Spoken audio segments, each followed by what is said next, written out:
Hey guys, Tom here. I just wanted to do a really quick video just to say I'm really sorry that you haven't had any videos being uploaded for a while, and also to say I promise you the Martin is coming along. I just had some setbacks that I wanted to talk to you about. I guess the purpose of this video is to apologize because I do feel a duty to keep the videos coming, especially in series where it suddenly stops. So, what's been the two things that have been delaying me loads? Well, one was the aforementioned D28. So let's have a look at that one to start with.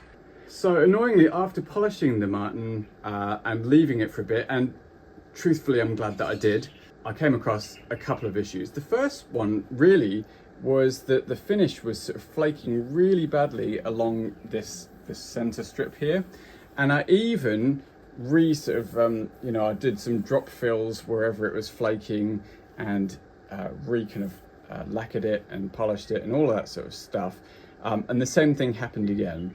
So what I ended up doing was scraping back to bare wood on this center strip, and I've just sealed it up with some water thin CA glue that will go right through and really wick into all of this and stabilize it so it doesn't keep moving. And now I'm just in the process of drop filling this channel. Now the other thing that came up, and I have to say this was sort of news to me, is I started noticing something going along here. And when I had a real good look up inside, there's actually an old repair here that was cleated, and the cleats have sort of over time come off. There was only one remaining, and it actually basically just like peeled off. So I think what's happening there is that the guitar, because it's sealed this side but not on the other, so the wood is still able to lose and gain moisture on the other side. So I think it's just expanding and contracting this joint, and there's nothing to stop it because it's not really cleated. And so it was just causing a bit of a line here. So we'll drop fill that, we'll re-cleat the other side, and I think that's going to be really good and stable. And look, in truth, I would rather have this problem here than after I've sold the guitar. Estimated market value is going to be about 15,000 Australian. So what's that, maybe 10,000 American. I don't want a $10,000 guitar to start flaking and cracking and all of that sort of stuff, even if it's an old one. Now, my other nemesis, if you will, is the guitar that's in here, which is a 84, I think it is, maybe 83, JV Stratocaster that I have been refinishing in the lovely Sonic Blue. Now, this finish has been an absolute disaster for me. It's very, very hard to get it completely perfect so that there's no kind of like bits of dirt or whatever in there. And I could do an entire video on all the things that I did to try and sort of avoid that. I'll give you a quick recap in a second as we go in the booth, but I'm super happy with this, as is the owner, but he did wait nearly 2 years for that. And it just got to the point where, much as I wanted to keep churning out content for you guys, I had a prior commitment. Now let me just show you some of the projects that I've got on the go at the moment that will be up on the channel. And again, these are kind of just reasons why you might want to subscribe for when the videos come up. This Les Paul Custom here had an incredibly bad headstock repair from a previous owner.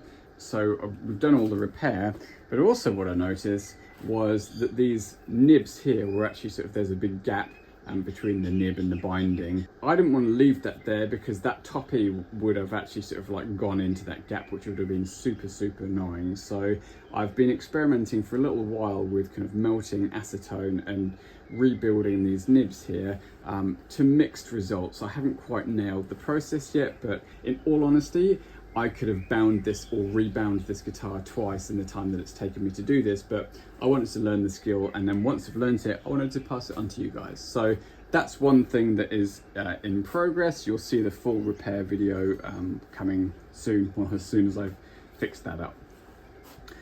There's the neck for the D28 waiting impatiently to be put back on. I did actually do some paint work on this just after the refret, just repainted the sides of the neck. This is a early American vintage reissue Stratocaster that, interestingly, as I found out to my detriment, with a polyurethane finish on the neck. When this came in, the finish had been sort of stripped off really, really badly, like with a sort of a razor and so forth. And they'd used a sort of a shim, like a makeshift shim on the other end. And as a result, I was told that the neck was completely knackered and just needed basically re-necking. That wasn't actually the case at all. I was able to flatten it out, but it did have some sort of like humps that way, so we had to heat treat that. Again, more coming. Unfortunately, while I was sanding all of this off, a little bit of this decal flaked off. I did order another one, but it was just a really poor quality. So I think probably what we'll do, given that I've got the little part in this bag here, is we'll just try and reattach that with some, again, water thin CA glue, see how we go with it.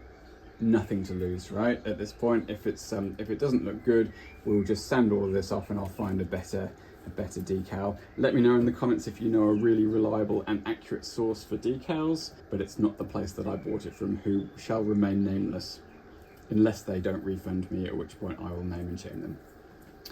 So while I'm waiting for that, and of course what I'll do is reshoot that neck in nitro. So that's all coming soon.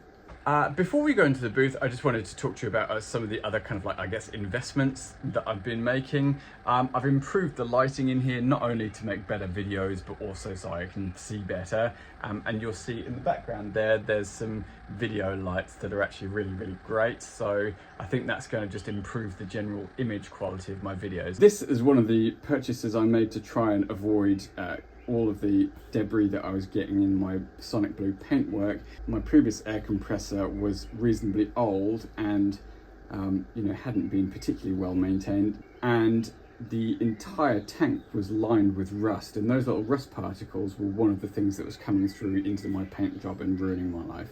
These compressors, as well as being silent so they don't kind of annoy you and the neighbors constantly, have got an alloy tank that doesn't rust. So replaced all of the air lines. Next thing is this guy here, which is actually a design that I've been working on. This is actually a guitar that I'm building for my godson. There's a whole video series coming on that one. I just had to do a bit of a touch up here. But otherwise, this guitar is actually finished. It's quite a nice Mercedes blue finish. Okay, so that's the update from me, and these are just some of the guitars. I've also got like a 70s jazz bass with some really bad fretboard issues. I've got a Tysco thing that needs sort of setting up.